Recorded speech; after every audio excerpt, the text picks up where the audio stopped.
Welcome back to the new vlog. આજે અમે લોકો જવાના છીએ બ્રહ્મગીરી, એટલે કે જ્યાંથી ભગવાન શંકરે ગોદાવરી નદીનું એટલે કે દક્ષિણની ગંગાનું ઉદ્ગમ કરેલું, અને એ ઉદ્ગમ સ્થાન જોવા માટે આજે અમે સૌ લોકો નીકળ્યા છીએ। ગોદાવરીનું પૌરાણિક નામ દક્ષિણ ગંગા અને વૃદ્ધ ગંગા તરીકે પણ ખૂબ ઓળખાય છે, અને ગોદાવરી એકમાત્ર એવી નદી છે જે ભારતની બીજા નંબરની સૌથી લાંબી વહેનારી નદી 165 કિલોમીટર વહીને અંતે બંગાળના અખાતમાં વહી જાય છે।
चलो चलो चलो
ओके बोलो जय श्री राम।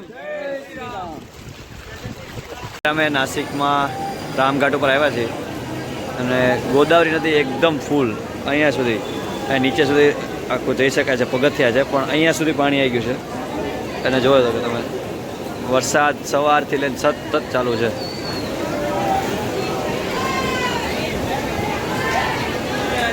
ત્રણ દિવસથી સતત વરસાદ આવે છે, અને વરસાદના પછી આજે જુઓ તમે આજે જગ્યાએ અહીંયા જે રાતની રામઘાટની આરતી થતી હતી, ગોદાવરીની આરતી, એ જગ્યાએ પૂરની સ્થિતિ થઈ ગઈ છે, પાણી છેક અહીંયા સુધી આવી ગયું છે। અને જો બધી જગ્યાએ નીકળવાનું કે જગ્યા જ નથી કાંઈ, અને અમે એવા ફસાણા છીએ કે અત્યારે ન તો જઈ શકીએ અંદર। ત્યાં મંદિર છે રામ ભગવાનનું, જ્યાં આરતી થાય છે, રામઘાટ કહેવાય। અને આગળનું આ દ્રશ્ય 4 ઓગસ્ટના છે, અને ત્યારે નાસિકમાં પૂર જેવી સ્થિતિ હતી, અને તેના લીધે બધા જ અમારા પ્લાન કેન્સલ થયા હતા। સાંજે 5 વાગ્યાના અમે ફસાયેલા હતા ત્યાં, અને ત્યાંથી સીધા જ અમે સ્ટેશન નીકળી ગયેલા। હવે નેક્સ્ટ પાર્ટમાં તમે જોઈ શકશો માથેરાનની મજા।